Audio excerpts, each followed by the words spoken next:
Bismillahirrahmanirrahim. Assalamualaikum warahmatullahi wabarakatuh. Alhamdulillahi rabbil alamin.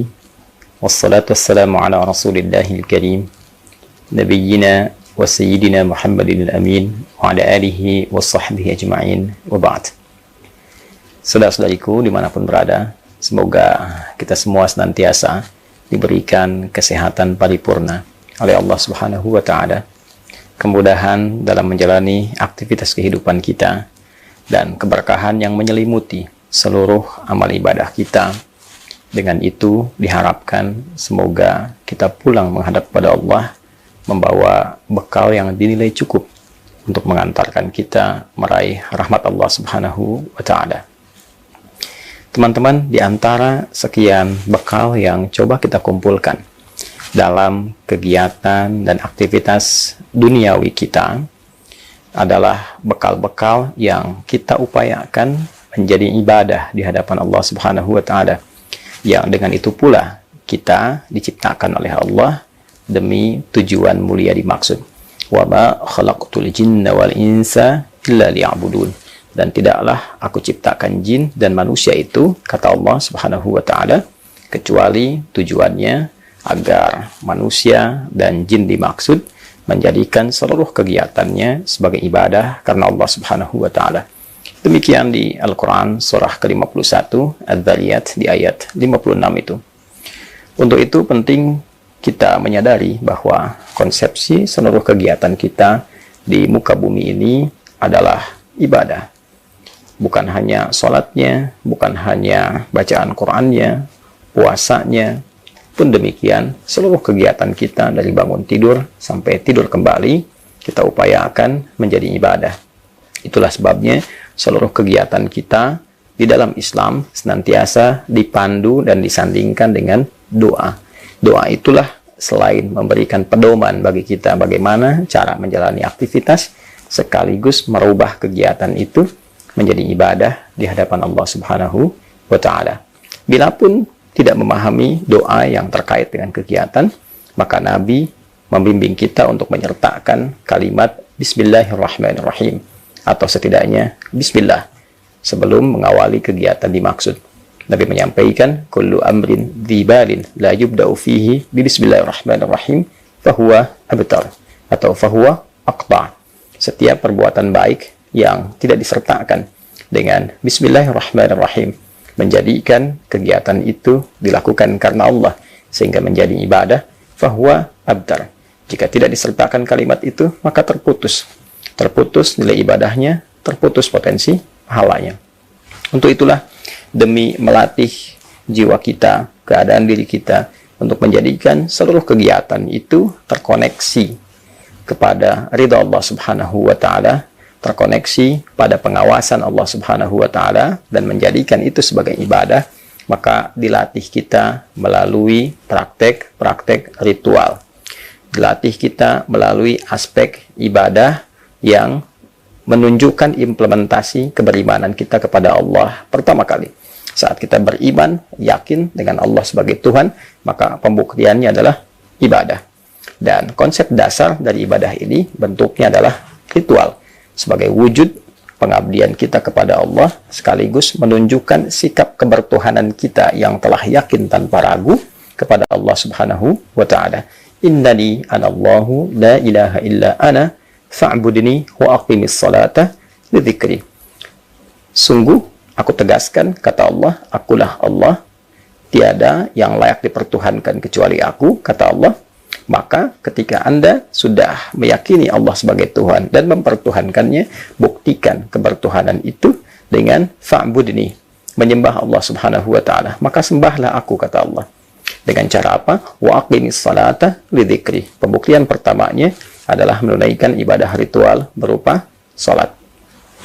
Salat bukan hanya ibadah yang membuktikan keberimanan kita kepada Allah, tapi di dalamnya ada latihan-latihan untuk mengantarkan seluruh bagian tubuh kita ini mengabdi kepada Allah dan siap digunakan dalam beraktivitas dalam kerangka ibadah kepada Allah Subhanahu wa ta'ala.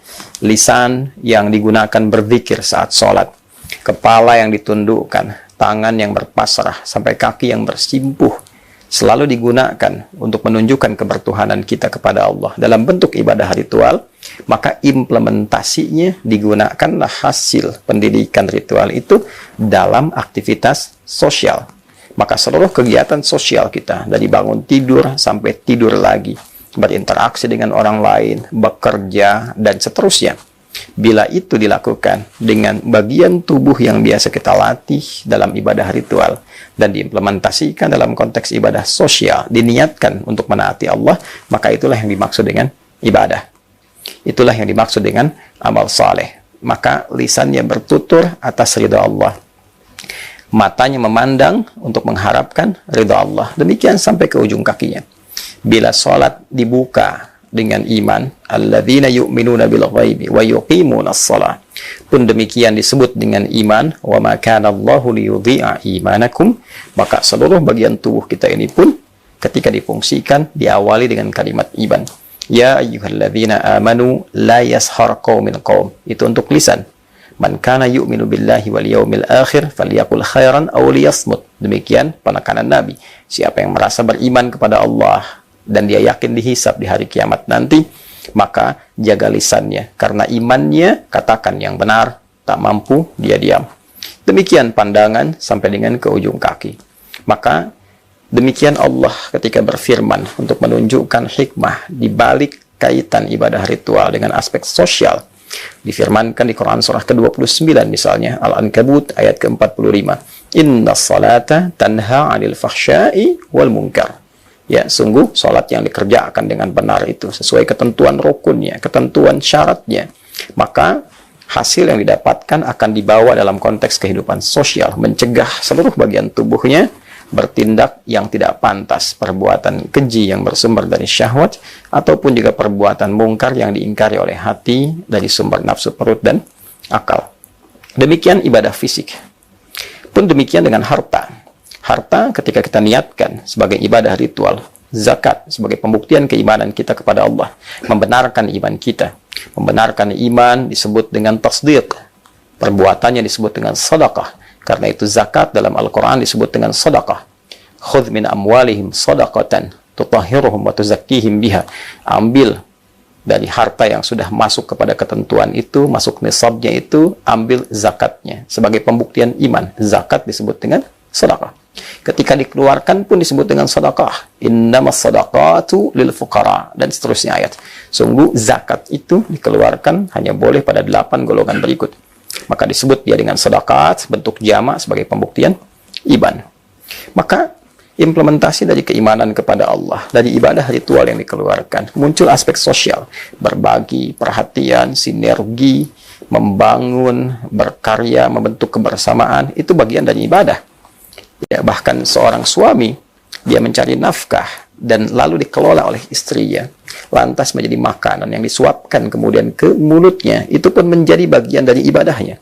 Itulah konsep ibadah dalam Islam, bukan sekedar diperoleh, kerja, dapat, dihabiskan, selesai. Tidak. Semua punya nilai di hadapan Allah, semua punya nilai yang ditetapkan dalam aturan Islam. Jika ada ibadah fisik, nilainya begitu tinggi. 1 kali perbuatan, setidaknya minimal 10 poin, tergantung kadar keikhlasannya. Man jaa bil hasanati falahu asyru amthaliha. Siapa yang mengerjakan satu perbuatan yang bernilai pahala, maka dia berpeluang mendapatkan 10 nilai kebaikan. Hasanah. Salat disebut dengan hasanah. Innal hasanati yudhibna sayyiat. Demikian di Quran surah 11 ayat 114 itu. Ibadah harta lebih tinggi lagi. Setidaknya bila kadar keikhlasannya ditentukan dalam amalannya itu, paling minimal dia berpotensi mendapatkan 700 kali lipat. Al-Baqarah ayat 261 misalnya.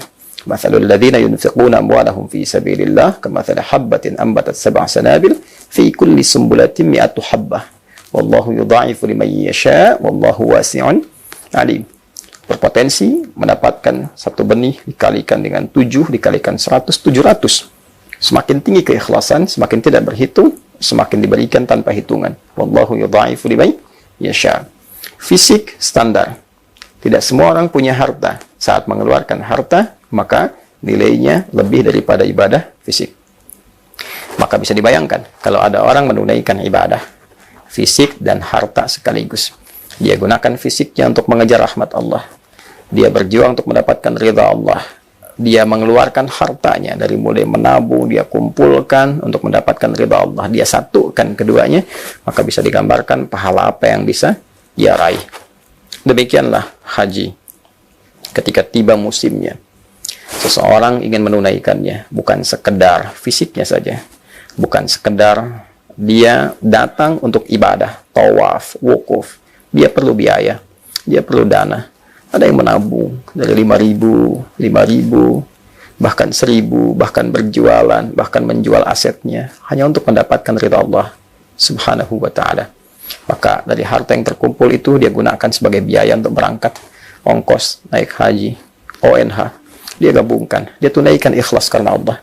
Maka bila hajinya dia niatkan betul karena Allah, dia jaga fisiknya optimal, dia tunaikan, dia tambah pengetahuannya supaya benar ditunaikan, dan dia tingkatkan takwanya kepada Allah. Wa tazawwadu fa inna khairaz zadi taqwa, dan berbekalah, maka bekal terbaik yang kau kumpulkan ialah takwa. Maka dia mencoba menunaikan haji dari awal, kemudian dia wukuf sampai dengan selesai untuk menaati Allah. Dia pulang, dia dekat dengan Allah. Ada perubahan pada dirinya, hilang sifat jeleknya, muncul baiknya. Ketika salah hilang, muncul saleh. Kesolehan yang muncul setelah sifat salah itu hilang disebut birrun. Bila melekat pada pelakunya, disebut mabrurun.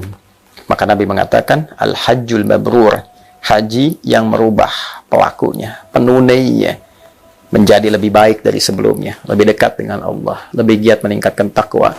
Laisa lahul jazaa illal jannah. Tidak ada pahala yang setara bila ia mampu mengerjakannya, menjaga konsisten sampai wafat, kecuali ia berpeluang mendapatkan surganya Allah Subhanahu wa ta'ala. Selamat kepada yang terpilih mendapat undangan haji di tahun ini. Semoga dimudahkan, diberkahi, dimabrurkan oleh Allah Subhanahu wa ta'ala. Jaga amanah itu, tunaikan dengan baik. Semoga Allah menerima semua ibadah kita, memuliakan kita, menyelamatkan sampai kembali ke keluarga dengan penuh kebahagiaan. Adi Hidayat. Assalamualaikum warahmatullahi wabarakatuh.